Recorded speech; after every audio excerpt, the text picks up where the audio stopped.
அன்புள்ள சகோதரர் அவர்களுக்கு ஆண்டவராகிய இயேசு கிறிஸ்துவின் நாமத்தில் உங்களுக்கு என் அன்பின் வாழ்த்துக்கள். உங்களுக்காக, உங்கள் குடும்பத்திற்காக ஜெபிக்கிறேன். ஆண்டவர் அருளும் இரட்சிப்பு முக்கியம், மிகவும் அவசியமானது. பொதுவாக கிறிஸ்தவர்களில் பலரும் கூறும் பொழுது, எங்கள் பரம்பரையே கிறிஸ்தவ பரம்பரை, நான் பிறக்கும் பொழுதே கிறிஸ்தவன் என்பார்கள்.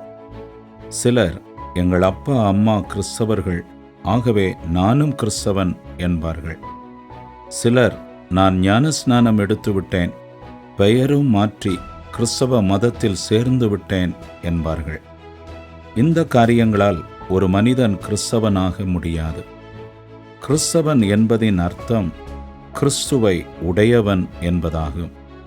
அதாவது இயேசு கிறிஸ்துவை தங்கள் இருதயத்தில் சொந்த இரட்சகராக யார் ஏற்றுக்கொண்டிருக்கிறார்களோ அவர்களே உண்மை கிறிஸ்தவராக முடியும். ஒரு கட்சியின் கொள்கையில் தீவிரமாக ஈடுபாடு கொண்ட ஒருவரின் மகன் அக்கட்சியின் பிரதிநிதி அல்ல. அவர் தானும் அந்த கட்சியில் சேர தனிப்பட்ட விதத்தில் தீர்மானம் எடுத்து அதில் சேரும் பொழுதே அவர் அந்த கட்சியின் பிரதிநிதியாக மாற முடியும். கிறிஸ்தவ வாழ்க்கை என்பது பரம்பரையாகவோ மதம் மாறுவதாலோ ஏற்படுகின்ற ஒன்று அல்ல. கர்த்தராகிய இயேசு கிறிஸ்து எங்கும் மதத்தை பற்றி பேசவில்லை, மதம் மாற சொல்லவும் இல்லை. மனம் திரும்புங்கள், பரலோக ராஜ்யம் சமீபித்திருக்கிறது என்றே பிரசங்கித்தார். மார்க்கு 1:15. ஆகவே கிறிஸ்தவ வாழ்க்கை என்பது மனம் திரும்பிய வாழ்க்கையாக இருக்க வேண்டும். மனம் திரும்புதல் என்றால் என்ன? உலகத்தை நோக்கி, உலக காரியங்களை நோக்கி செல்லும் மனிதன் அதை விட்டு தேவனுக்கு நேராக தன் இருதயத்தை திருப்ப வேண்டும். சென்னையிலிருந்து திருநெல்வேலி போக வேண்டும் என்று ஒருவர் ஒரு தீர்மானம் செய்து பெங்களூர் போகும் ரயிலில் ஏறினால் அவர் திருநெல்வேலி போய் சேர முடியாது. அந்த ரயிலில் இருந்து இறங்கி திருநெல்வேலி செல்லும் ரயிலில் ஏறும் பொழுதே அங்கு போய் சேர முடியும். இதுபோல நான் கிறிஸ்தவன், பரலோகம் செல்வேன் என கூறிக்கொண்டு வேத வசனத்தின் உபதேசத்தின்படி வாழாது உலகத்தின் வழியே செல்லும் மனிதன் ஒரு காலத்திலும் பரலோகம் செல்ல முடியாது. பரலோகம் செல்ல உலக வழியை விட்டு கிறிஸ்துவுக்கு நேராக கிறிஸ்துவானவர் சொன்ன உபதேசத்தின்படி வாழ வேண்டும். பொல்லாத வழியை விட்டு இயேசு கிறிஸ்துவின் கட்டளையின்படி வாழ்கிற வாழ்க்கையே மனம் திரும்புகிற வாழ்க்கை. மனம் திரும்பிய வாழ்க்கையில் நடைபெறுவது என்ன? மனம் திரும்பிய மனிதனுடைய வாழ்க்கையில் உள்ளான வாழ்க்கையிலும் வெளிப்படையான வாழ்க்கையிலும் மாற்றங்கள் உண்டாயிருக்கும். வேதம் கூறுகிறது, ஒருவன் கிறிஸ்துவுக்குள் இருந்தால் புது சிருஷ்டியாய் இருக்கிறான், பழையவைகள் ஒளிந்து போயின, எல்லாம் புதிதாயின என்று. 2 கொரிந்தியர் 5:17. மனம் திரும்பிய மனிதனின் வாழ்க்கையில் வெளிப்படையான சிகரெட், குடி, சினிமா, இச்சைகள், விபச்சாரம், சூதாட்டம், களியாட்டுகள் போன்ற காரியங்கள் இருக்காது. இது மட்டுமல்லாது உள்ளான ஜீவியத்திலும் மாற்றங்கள் உண்டாயிருக்கும். மனம் திரும்பிய மனிதனின் நிலை எப்படி இருக்கும்? 1. மனம் திரும்பியவர்களின் இருதயம் பாவத்தை வெறுக்கும் ஒரு இருதயமாக இருக்கும். 2. தேவனுக்கு பிரியமாக வாழ வேண்டும் என்ற பரிசுத்த வாஞ்சை உள்ளத்தில் காணப்படும். 3. வேத வசனத்தின் மீது எப்பொழுதும் தனியாத தாகம் உண்டாயிருக்கும். 4. ஆண்டவரோடு தனிப்பட்ட உறவு காணப்படும். தேவன் உங்களோடு பேசுகிறார், நீங்கள் தேவனோடு பேசுகிறீர்கள் என்று திட்டவட்டமாக அறிந்து கொள்வீர்கள். 5. பல பிரச்சனைகள் இருந்தாலும் உங்கள் இருதயத்தில் தேவ சமாதானம் நிறைந்திருக்கும். 6. மரணத்தை பற்றிய பயம் நீங்கி தேவனுடைய பிள்ளை என்ற உணர்வுடையவர்களாக இருப்பீர்கள். 7. மனிதர்களுக்கு முன் இடரலற்ற சாட்சி உள்ள வாழ்க்கை வாழ்வீர்கள். 8. ஒரு பொய் சொன்னாலும் கூட உங்கள் மனது பொய் சொல்லிவிட்டேனே என்றும், இச்சையோடு பார்த்து விட்டாலும் இச்சித்து விட்டேனே என்றும் இருதயம் வாதிக்கும். 9. உங்கள் இருதயம் எப்பொழுதும் தேவனை துதிக்கும் இருதயமாக இருக்கும். ஆண்டவர் இயேசுவின் நாமத்தை மகிமைப்படுத்தக்கூடியவர்களாகவும் அவருக்கு நன்றி செலுத்துபவர்களாகவும் இருப்பீர்கள். 10. ஆண்டவராகிய இயேசுவை பற்றி அறியாதிருப்பவர்களுக்கு அவரை பற்றி கூற வேண்டுமென்று ஒரு வாஞ்சை உள்ளத்தில் இருக்கும். 11. இப்படிப்பட்ட அனுபவம் உங்களுக்கு இருக்குமானால் உங்களுக்குள் இயேசு இருக்கிறார், நீங்கள் ரட்சிக்கப்பட்டிருக்கிறீர்கள். இந்த அனுபவம் இல்லாது இருக்கும் பட்சத்தில் உங்கள் இருதயம் கீழ்கண்டபடி இருக்கும். மனம் திரும்பாதவர்களின் நிலை எப்படி இருக்கும்? 1. தேவனுக்கும் உங்களுக்கும் எந்த உறவும் இருக்காது. தேவன் எங்கேயோ இருப்பது போல நினைத்து கும்பிடுவீர்கள். 2.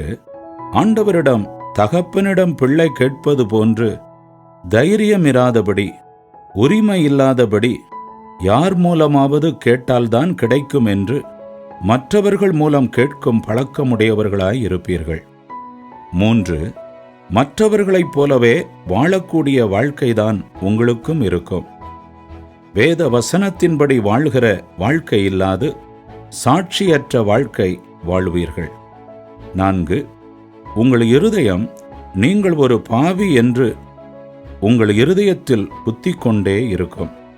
அல்லது உங்கள் மனசாட்சி மழுங்கி இருக்குமேயானால் நீங்கள் எந்த தவறை செய்தாலும் அது தவறல்ல, சரியானதே என்று எண்ணுவீர்கள். 5. ஆண்டவர் இயேசுவை பற்றி மற்றவர்கள் அறிய வேண்டும் என்ற வாஞ்சை, விருப்பம் இருக்காது. மேலே கூறப்பட்ட நிலையில் நீங்கள் இருப்பீர்களேயானால் முதலாவது தேவனுடைய பிள்ளையாக மாற மனம் திரும்ப வேண்டியது மிகவும் அவசியமாகும். இல்லாவிட்டால் பெயரளவில் கிறிஸ்தவர்களாக வாழ்ந்து தேவ ராஜ்யத்தை இழக்க வேண்டி வரும். யாத்ராகமம் 20ஆம் அதிகாரம் 1 முதல் 20 வசனங்களை வாசித்து பாருங்கள். தேவன் நமக்கு என்ன கட்டளையிட்டுள்ளார்? தேவனுடைய விருப்பம் என்ன? நாம் என்ன செய்ய வேண்டும் என்பதை சரியாக அறிந்து கொள்ள முடியும்.